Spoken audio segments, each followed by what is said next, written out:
Special, something that you wanted to hold inside for a bit and maybe share a little later. I had a dream last night about the expression on a person's face, about a smile of poise. You know that smile when you've just achieved something that you've set your mind to, whether it be small or little?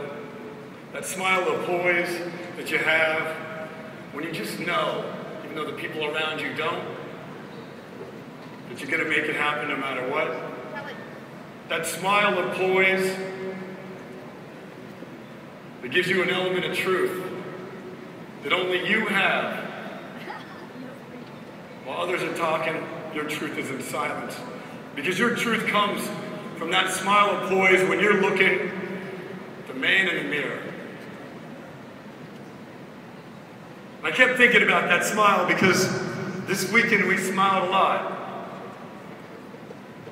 But I kept thinking about it because I wasn't really focused on what we had done this weekend. I was focused on where we're going.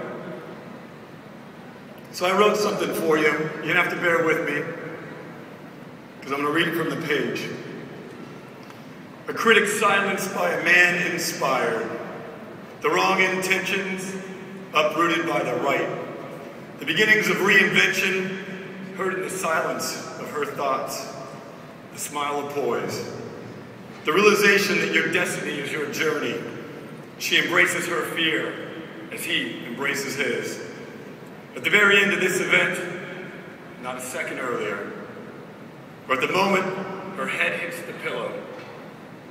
Tonight, when you wake up in the morning, back on challenge, looking at that man in the mirror, when you get frustrated for the very last time with yourself, that smile of poise, that man inspired, that critic silenced, that man in the mirror will be you. You will first think differently because your thoughts seed actions. Your actions will harvest a new life for you and your family. They will whisper, they will gossip, but their whispers will be silenced by that man in the mirror, that smile of poise. That smile of poise can shift society. We'll go from a society built on no responsibility to a society built on single responsibility. You and only you can lead that woman in the mirror.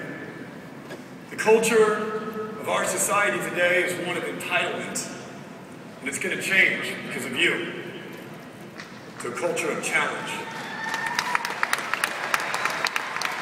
A simple message will have more impact in this day and age than any political rhetoric that you're about to be exposed to.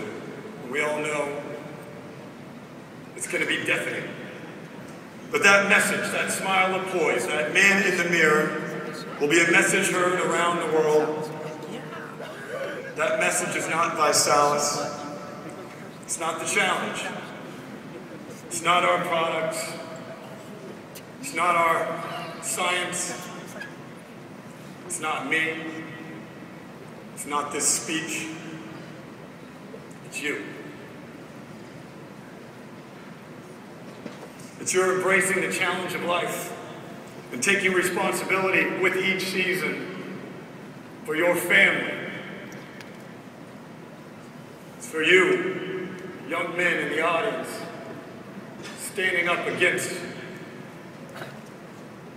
the shame, the apathy, and the grief that us young men feel because we're absent of a father these days.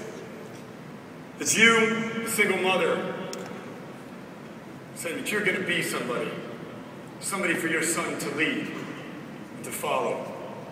It's you, the family member in the way back of the audience, who didn't know what they were coming to, that goes back home, tells the world about their challenge, and about the challenge.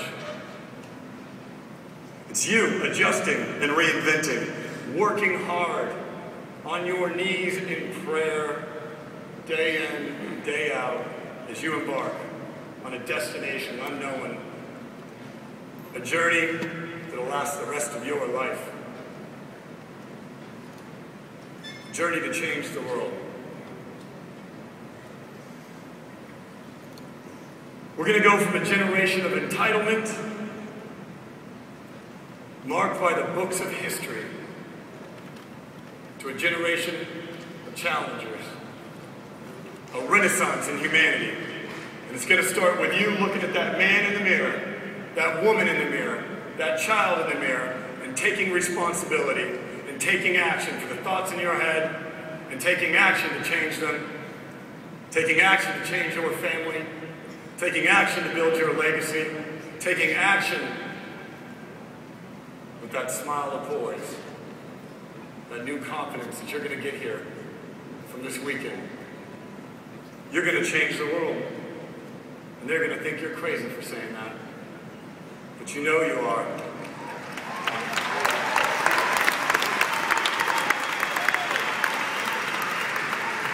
A generation from now, a young mother is going to be teaching her child about a renaissance that hit humanity, about a shift from an age that seems so dark to a renaissance where individuals took responsibility for their health, for their life, for their family, and they quit asking society, what's in it for me? And they started contributing back to it. Yeah. They will describe you, way back there. The last person in this morning, they're going to describe you as one of those challengers that changed the world. The pages of history will read about a tectonic shift, populational renaissance that occurred in the year 2012, started by the date of July 14th, a Saturday in a city called Miami, where a group of challengers gathered in a stadium to change the world and spawn stadiums upon stadiums upon stadiums to do the same. Yeah. At an event called Vitality. Because of this group of people, the future will refer to that time and place, that date and time, as a date that forever changed society as we know it. Because of those challengers, those people that smile different. They have that smile of poise.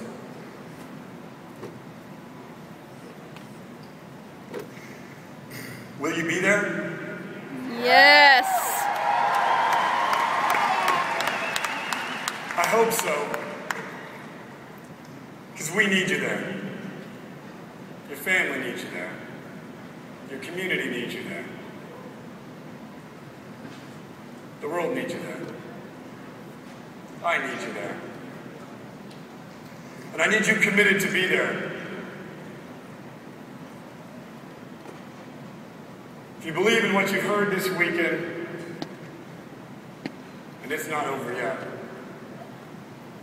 I need you to think, is it possible to change the world just by taking action? I think it is. Is it possible to change the world by taking responsibility for my health? It is. Is it possible to change the world by being a role model for my children? And perhaps some children in my community that don't have any role models? Is it possible? My story is one such.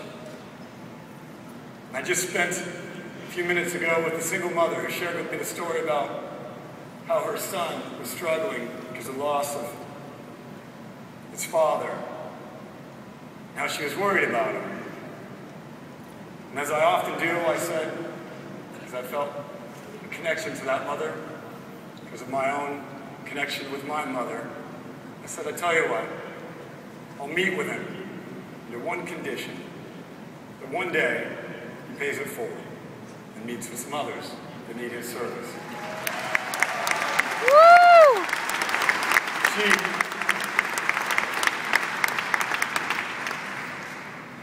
That actual commitment that I made to her was months back.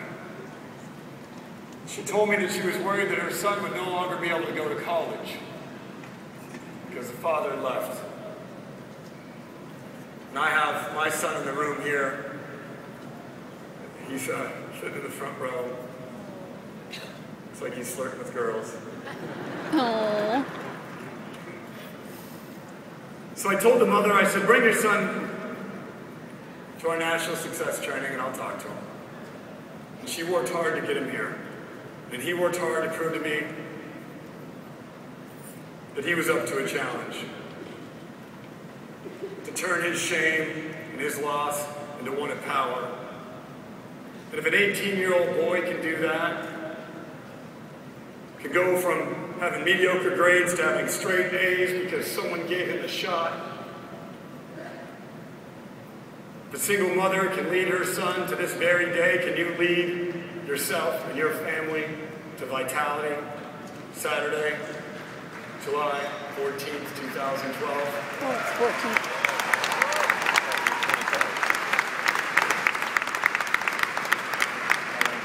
I think you can. It just takes a commitment. It takes that smile of poise. Our culture will be remembered forever. We are literally changing an entire industry, infusing it with authenticity, infusing it with integrity, infusing it with real ideals for real people to make a real change with a single step. A challenge. A look in the mirror, a smile of poise, a commitment to change, and a revolution occurs. Are you up for the challenge?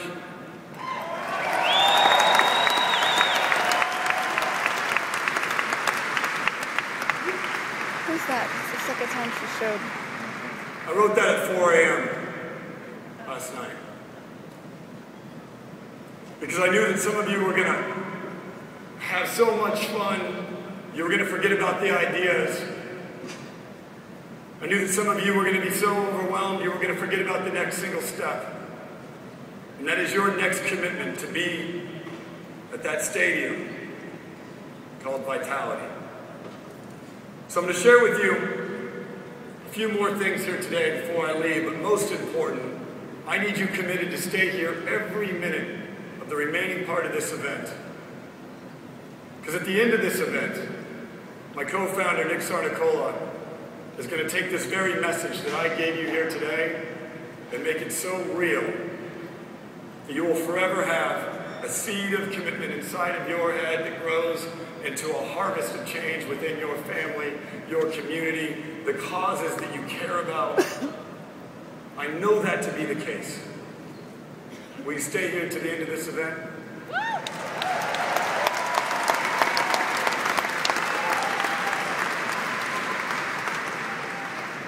Lori won't let us leave. As the CEO of this company,